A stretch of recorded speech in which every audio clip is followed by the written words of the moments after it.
Welcome back to another ACN mix tutorial.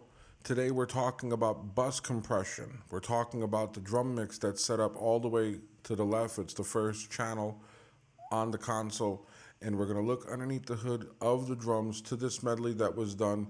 I get questions all the time. How do you get your drums to sound like that? What's the process? What's the mix? Uh, uh, what's the mix details? What's the EQ and the compression? Well, we're not going to talk about the individual tracks that we mix. I think we did that already in another tutorial. Let's see what's underneath the hood with the drums. Let's take a listen to the song in context.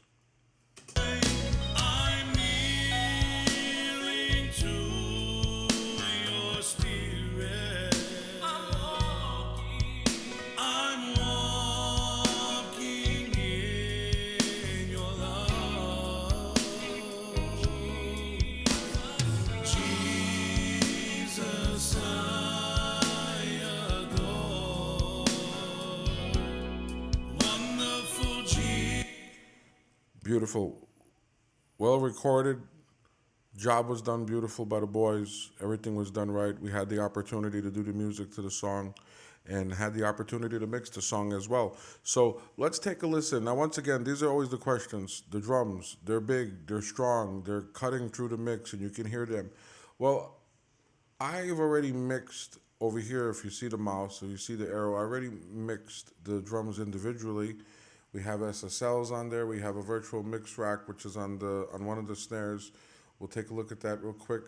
On the virtual mix rack, we can see there's some EQs, compressions. There's a 500 series VCC, which is a console saturation that gives it that warmth, it gives it that analog sound, and there's reverbs, and all what's in red is the drums, and it's already been pre-mixed, and we already went through a few of the details on the snare and how we mixed all that. So we want to look at not the individual channels, but where is all this being sent and where is all the power coming from? The truth is, not every song deserves this, needs it, but I do it regardless because I want to get a glue. So this is what was done, how we glued all the tracks together. Right here, the first channel, right here, as you see the arrow, is, I call it drum mix. Uh, in the in the input it says drum bus. That's the way I signed it in the inputs and the outputs, and it's being sent over here to the mix bus, which is all the way to the right, which all the music, the whole context of the song, is EQ'd and compressed if we're doing that. But we're gonna take a look what's underneath the hood over here. So as the drums are playing, I have first of all.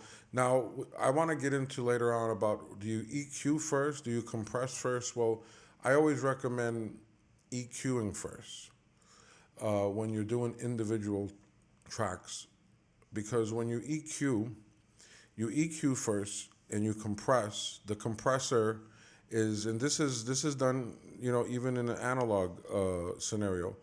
First of all, it always was analog before digital. So we want to EQ first. And if you notice, there's no compression here anywhere. The only place that there's any compression would be right over here in the virtual mix rack. There's some compression. There's a 1176 style compressor here. If you see the little hand that's pointing at the compressor, because I'm using it for character, not for compression. It's just to give it that more snap. So I don't compress drums. I just use bus compression. Take I don't take out what the drums are meant to sound like, not unless that's the sound you want. So we EQ first. Now, why don't we compress first? Because if I compress first, I EQ, I'm EQing into the compressor, and the compressor is going to take all the EQ and squash it. So we're going to EQ first. Now, but when you're sending all these drums, and pay attention right here, it says drum bus, they're being sent here to the drum bus. So I'm gonna compress first now because it's different scenario, because this is not the main audio track, it's being sent here. So I have this by Slate Digital. This is their version of the red compressor, they would call it, and it's called the FG Red, and this is a bus compressor. Now, even though if I had all the compression on all the tracks on the drums, regardless of the other audio clips or tracks, it's still not going to do a lot of gluing together. So when we do this overall compression, it's going to bring this tight glue that the drums just sound tighter by compressing them together. You don't really want to squash them unless that's what you're looking for. You want this more squashier sound. You want this more smash sound, and then bring it up with the makeup gain. But I'm not looking to do that. I just want to do a glue here. So let's look at the meter when we play the music in context and what it's doing. I'm kneeling to your spirit. I'm walking. So if you look at the meter, it's touching very little bit at 3 dB of compression. And what's going on here, I have on the attack, at the attack, it's minus. Well, I can't really call it the decibels or how many dB of compression. What's going on here? It's at a very slight fast attack almost. It's not the fastest attack in the world going all the way down. It's right here, and this is going to bring the glue. The reason why, because if I do a faster attack, what'll happen to the drums is if I do a faster attack, it's gonna attack everything too fast that I want it to stand out for it can groove properly. It's gonna slowly put a pressure on the drum kit that it's gonna bring up things that you can't hear and bring down things that are too loud. So it's kind of automating. It's kind of doing this special automation to the drum kit, and that's where the glue comes in. And I'm almost using the fastest attack. That's the setting I chose for it. And I do this every time. I'm using a 1:5 ratio, meaning the ability of how much it's going to compress and the threshold, just bringing it up. So I can squash the sound if I want, but this is the setting I choose. Now, the more I bring the threshold right, and just curve right, it's going to compress it more. So this is the amount of compression I want. So back again to the attack. This amount of attack, which was right over here somewhere in the threes, is going to catch all the ghost notes of the drums, maybe the toms, and it's going to grab it and attack it at a certain place. I don't want it to attack too hard because it's going to hit too hard. So it'll be a little bit soft at the attack with a certain amount of release. Or I should say the fastest release. So I think this is a perfect amount of glue. Now what I'm doing after that, I'm using this Infinity EQ. Let's open that up. That Infinity EQ by Slate Digital again, and I'm got a lot of work being done here. Now remember, I EQ'd all of the drums individually, from the kick all the way, from the snare, the toms, the hats, and the overheads. But this is a overall EQ. So I cut it at a high pass, and I'm high passing somewhere in the 60s or the 80s. Let's see, where am I high passing at? Yeah. So I'm cutting 60 hertz. I'm cutting all the rumble out. I'm just taking out all the rumble in this area, all that rumble that we don't want, all those not bad frequencies, but the frequencies we don't need. Like I said before in another video, I don't believe there's bad frequencies. There's just some frequencies that are not meant to be in a certain instrument that we don't want, unless you want that rumble. I'm taking out that rumble, but even though I'm taking out that rumble at 60 hertz, I'm still boosting 60. So I'm taking out the rumble, because if it was right here, opened up altogether and boosting at 60, I'm boosting the rumble. So I'm boosting at 60, but cutting the 60 out in the high pass filter. I'm boosting some 171, which usually would be a 200, because that's the body of the EQ for the overall. And I'm cutting out right here in the 600 hertz, which this is where all the mud is. This is kind of like when we got like let's say here, let's keep this open.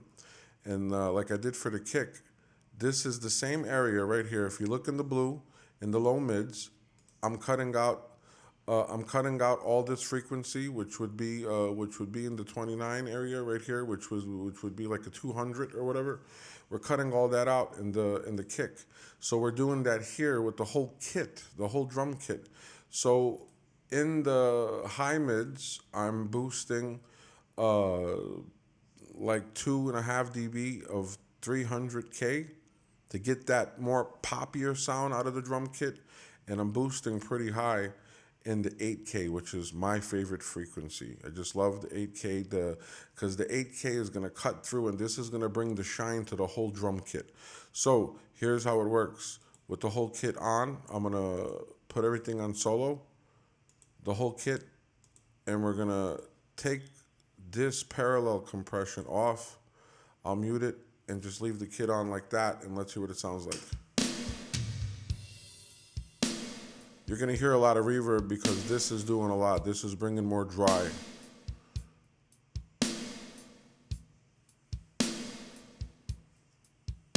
Here's without the compression and the EQ.